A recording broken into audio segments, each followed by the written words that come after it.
Matagal nang sinasabi ng presidente ng China na si Xi Jinping na teritoryo daw ng China ang Taiwan.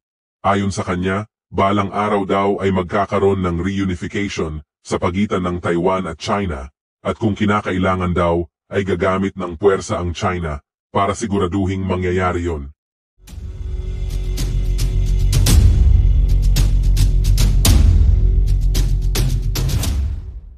Gusto ni Xi Jinping na mapunta ang Taiwan sa kontrol ng gobyerno ng China. Kaya naman marami ang nangangamba na baka meron ng plano ang China na lusubin ang Taiwan upang masakop ito. Napakataas ng tensyon ngayon sa Asia-Pacific region. Noong mga nakaraang buwan kasi, naging mas lalong madalas ang paggawa ng China ng mga agresibong aksyon laban sa mga bansa na malapit sa kanila. Marami tuloy ang nangangamba na baka malapit nang magsimula ang kinakatakot ng lahat. Naniniwala ang marami na posibleng biglang sumiklab ang isang pandaigdigang gera dahil sa mga delikadong kilos na ginagawa ng China ngayon. Pag inatake ng China ang isa sa mga bansa na malapit sa kanila tulad ng Taiwan at Japan, malaki ang posibilidad na mahila din ang United States sa gera. Ayon sa mga eksperto, pag nagkaroon ng digmaan sa pagitan ng Amerika at China, mahirap nang maiwasan na magkaroon ng isang world war. At pag nagkaroon ng isang pandaigdigang digmaan, malaki ang tsansa na mahila ang karamihan ng mga bansa sa mundo. Kaya naman, napakadelikado talaga ng panahon ngayon. Maraming senyales na malapit na talagang lumusob ang China sa Taiwan. Nagiging mas madalas na ang pagsasagawa ng China ng mga military exercise. Tapos ang mga military drills na ginagawa ng China ay tumitindi na rin. Kailan lang ay nagsagawa ang China ng isang military exercise kung saan pinalibutan ng mga barko at eroplano ng People's Liberation Army ang Taiwan. Ayon sa mga military analyst, mukhang pinapractice na ng China ang pagsakop sa Taiwan. Bukod dun, mas lalo na ring pinapalakas ng China ang hukbo nila. Ang mas delikado pa ay pinapalakas na rin ng China ang pakikipagtulungan nila sa mga bansang galit sa Amerika. Kailan lang ay nagsagawa ng military exercise ang China, Russia at Iran. Tapos ayon sa Japan ay madalas nilang nakikitang magkasamang naglalayag ang mga barko ng Chinese Navy at Russian Navy. Ang mga eroplano rin ng Russia at China ay madalas nakikita na lumilipad malapit sa teritoryo ng Japan. Kaya naman marami ang naniniwala na pag lumusob ang China sa Taiwan, tutulungan sila ng Russia. Dahil sa mga agresibong aksyon na ginagawa ng China at pati na rin ng Russia, maraming mga general at military officials ng United States ang naniniwalang malapit ng mapasabak ang Amerika sa isang matinding gera. Pinahiwatig ng commander ng Air Mobility Command ng United States Air Force na si General Michael Minihan na posibleng magsimula na ang gera sa pagitan ng China at Amerika next year. Nagpadala siya ng isang memo sa mga officers na kinocommand niya na nagsasabing dapat maghanda na para sa digmaan. Ayon sa general, posibleng lumusob na daw ang China sa 2025. Mataas ang katungkulan ng general na to, commander siya ng 50,000 American soldiers, kaya siguradong matalino siya at merong mabuting rason kung bakit naniniwala siyang magkakaroon na ng digmaan sa susunod na taon. Bukod doon, commander din siya ng 500 na eroplano. Ayon sa kanya, next year daw ay magkakaroon ng oportunidad ang presidente ng China na si Xi Jinping na lumusob sa Taiwan. Sinabi din ng general na dapat daw ay gumawa na ang US military ng isang fortified, ready, integrated, and agile joint force maneuver team na handang makipaglaban at manalo sa First Island Chain. Ang memo na pinadala niya ay addressed sa lahat ng mga Air Wing Commanders ng Air Mobility Command at pati na rin sa ibang mga Air Force Operational Commanders. Inutusan niya din ang mga ito na i-report sa kanya ang lahat ng mga major efforts nila para maghanda sa gera laban sa China. Marami ang nagulat sa sinabi ni General Michael na sa tingin niya ay next year lulusob na ang China sa Taiwan.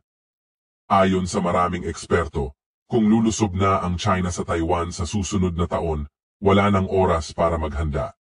Mahirap daw kasing maghanda at palakasin ang mga depensa at militar kung ilang buwan na lang ang natitira bago magkaroon ng isang matinding digmaan. Hindi daw kasi kaya na magtaguyod ng mga effective defensive measures sa isang taon lang. Ganun pa man, marami ring mga eksperto na naniniwalang pwedeng maghanda ng malakas na depensa kahit isang taon na lang ang natitira bago magkaroon ng gera. Kailangan lang daw ng accelerated training programs para mabilis na ma-enhance ang combat readiness ng mga sundalo.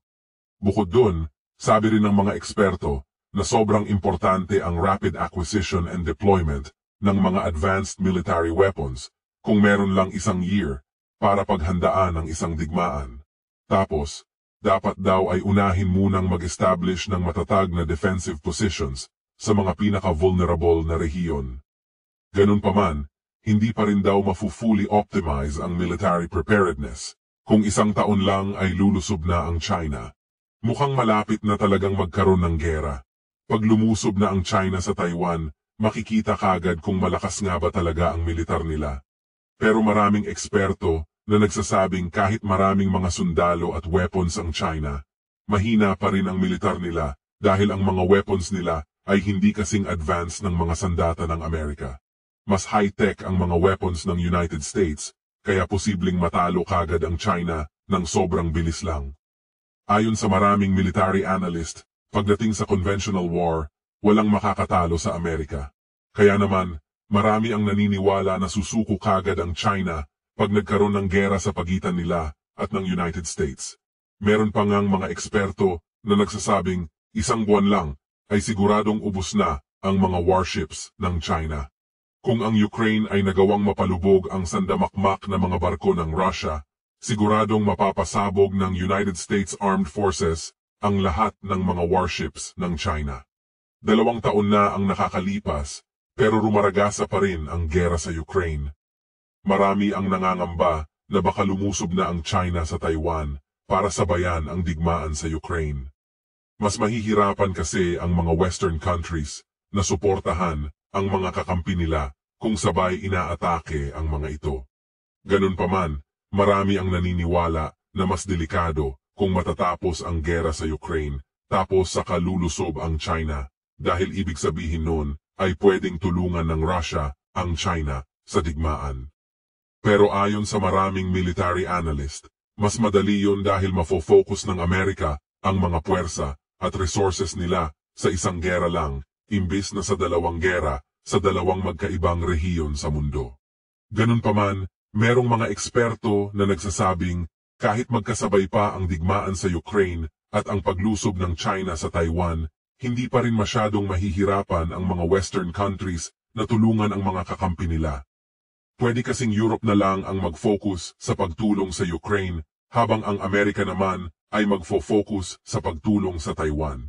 Kaso marami ang nangangamba na baka sabayan din ng iba pang mga bansa na kalaban ng NATO ang 2 gera. Posibleng ang North Korea at Iran ay umatake na rin. Ayon kasi sa mga eksperto, pwede ring biglang lusubin ng North Korea ang South Korea. Sobrang dami talaga ng gulo na pwedeng mangyari sa mundo, kaya posible talagang biglang sumiklab ang isang pandaigdigang gera.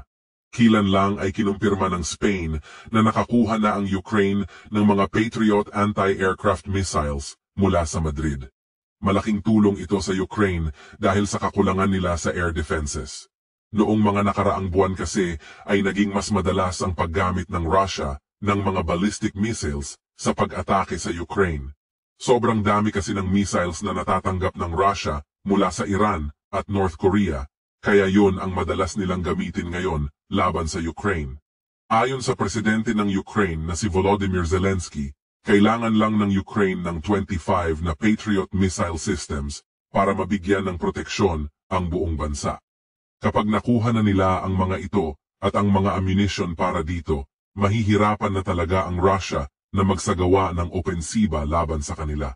Sa katunayan, maraming mga reports na nahihirapan na ulit ang Russia na magpalipad ng mga missiles papunta sa Ukraine dahil napapabagsak na ang mga ito ng mga high-tech na air defenses ng bansa.